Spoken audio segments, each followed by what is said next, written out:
welcome back to my channel. I'm Christina and I'm coming on to read chapter 5 of A Court of Thorns and Roses for you. I just have a quick drink.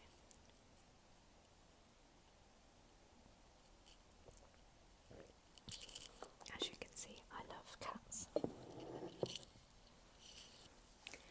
So, I hope you're all well today, and I hope you enjoy chapter 5 of A Court of Thorns and Roses. Thank you guys for joining me today. So, let's get started. Chapter 5. Every step towards the line of trees was too swift, too light, too soon, carrying me to whatever torment and misery awaited. I didn't dare look back at the cottage. We entered the line of trees, darkness beckoned beyond, but a white mare was patiently waiting, unbound beside a tree, her coat like fresh snow in the moonlight. She only lowered her head as in respect of all things as the beast lumbered up to her. He motioned with a giant paw for me to mount. Still the horse remained calm, even as he passed close enough to gut her in one swipe. It had been years since I'd ridden, and I'd only ridden a pony at that, but I savoured the warmth of the horse against my half-frozen body as I climbed into the saddle and she set into a walk. Without light to guide me, I let her trail the beast. They were nearly the same size. I wasn't surprised when we headed northward towards fairy territory, though my stomach clenched so tightly it ached. Live with him. I could live out the rest of my mortal life on his lands. Perhaps this was merciful, but then he hadn't specified in what manner exactly I would live. The treaty forbade fairies from taking us as slaves, but perhaps that excluded humans who murdered fairies. We'd likely go whatever rift in the wall he'd used to get here, to steal me. And once we went through the invisible wall, once we were in Pyrinthian, there was no way for me, for my family to ever find me. I'd be little more than a lamb in a kingdom of wolves. Wolves. Wolf. Murdered a fairy. That was what I'd done. My throat went dry. I'd killed a fairy. I couldn't bring myself to feel badly about it, not with my family left behind me to surely starve, not when it meant one less wicked, awful creature in the world. The beast had burned in my ash arrow, so I'd have to rely on luck to get even a splinter of wood again. If I was to stand a chance of killing him, or slowing him down. Knowledge of that weakness, of their susceptibility to ash, was the only reason we'd ever survived against the High Fae during the ancient uprising, a secret betrayed by one of their own. My blood chilled as I uselessly scanned for any sign of the narrow trunk and explosion of the branches that had learned marked ash trees. I'd never seen the forest so still. Whatever was out there had to be tame compared to the beast beside me. Despite the horse's ease around him, hopefully he would keep the other fairies away. After we entered his realm, Pyrinthian, the word was a deafened canal that echoed through me again and again. Lands, he'd said. He had lands. But what kind of dwelling? My horse was beautiful, and its saddle was crafted of rich leather, which meant he had some sort of contract with civilized life.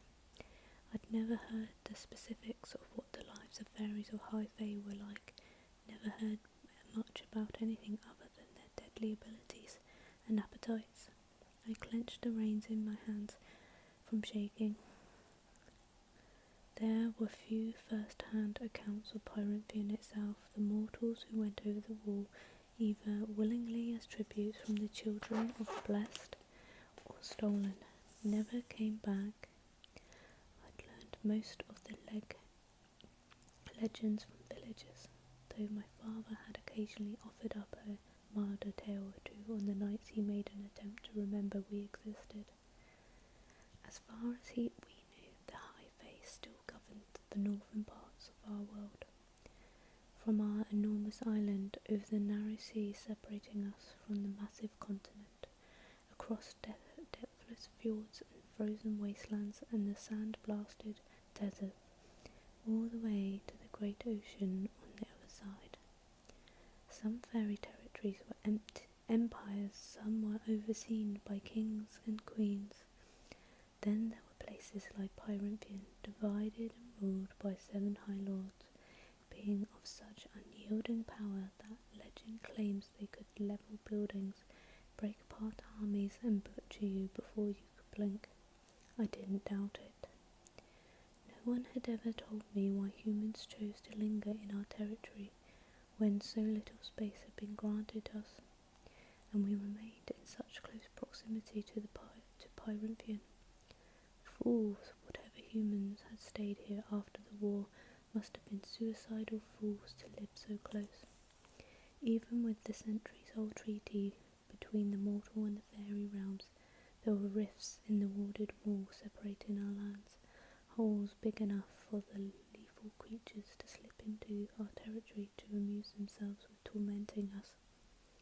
That was the side of Pyrampian that the children of the blessed never deigned to acknowledge. Perhaps the side of Pyrampian I'd soon witness. My stomach turned. Live with him, I reminded myself, again and again and again. Live, not die.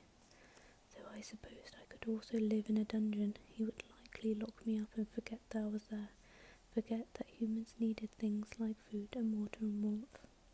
Prowling ahead of me, the beast's horns spiraled towards the night sky, and tendrils of hot breath curled from his snout. We had to make camp at some point. The border of Pyrampian was days away.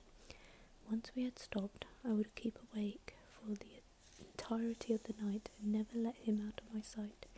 Even though he burned my ash arrow, I'd smuggled my remaining knife in my cloak. Maybe tonight would grant me an opportunity to use it. But it was not my own doom I contemplated as I let myself tumble into dread and rage and despair. As we rode on, the only sound snow crunching beneath paws and hooves, I alternated between a wretched smugness at the thought of my family starving and thus realising how important I was, and a blinding agony at the thought of my father begging in the streets, his ruined leg given out on him as he stumbled from person to person. Every time I looked at the beast, I could see my father limping through town, pleading for coppers to keep my sisters alive. Worse, what Nesta might resort to in order to keep Elaine alive. She wouldn't mind my father's death, but she would lie and steal and sell anything for Elaine's sake, and her own as well. I took in the way the beast moved, trying to find any weakness. I could detect none. What manner of fairy are you? I asked, the words suddenly swallowed up by the snow and trees and star-heavy sky. He didn't bother to turn around, he didn't bother to say anything at all. Fair enough, I killed his friend after all. I tried again. Do you have a name, or anything to curse him by? A huff of air that might have been a bitter laugh. Does it even matter to you, human? I didn't answer. He might very well change his mind about sparing me, but perhaps I would escape before he decided to gut me. I would grab my family and we would stow away on a ship and sail far, far away. Perhaps I would try to kill him, regardless of the futility, regardless of whether it constituted another unprovoked attack, just for being one who came to claim my life. My life. When these fairies valued ours so little. The mercenary had survived, maybe I could too, maybe. I opened my mouth to ask him again for his name, but a growl of annoyance ripped out of him. I didn't have a chance to struggle, to fight back, when a charged metallic tang stung my nose.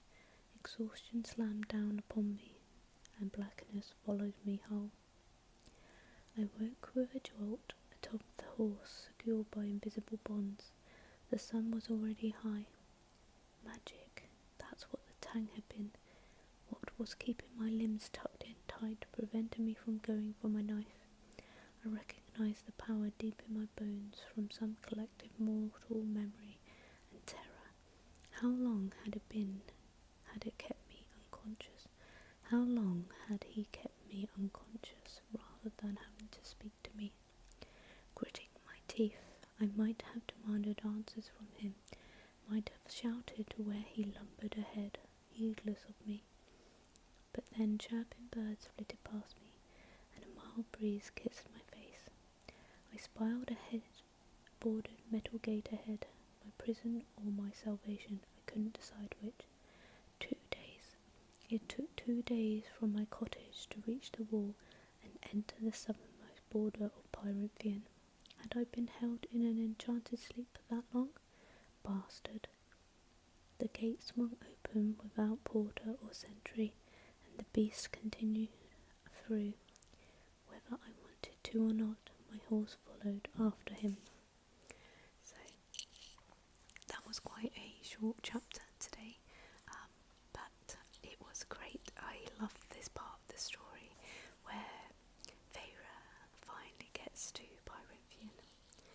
I hope you enjoyed this chapter, and I'll read you chapter 6 next week.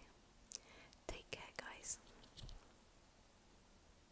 and have a lovely, lovely rest of the week.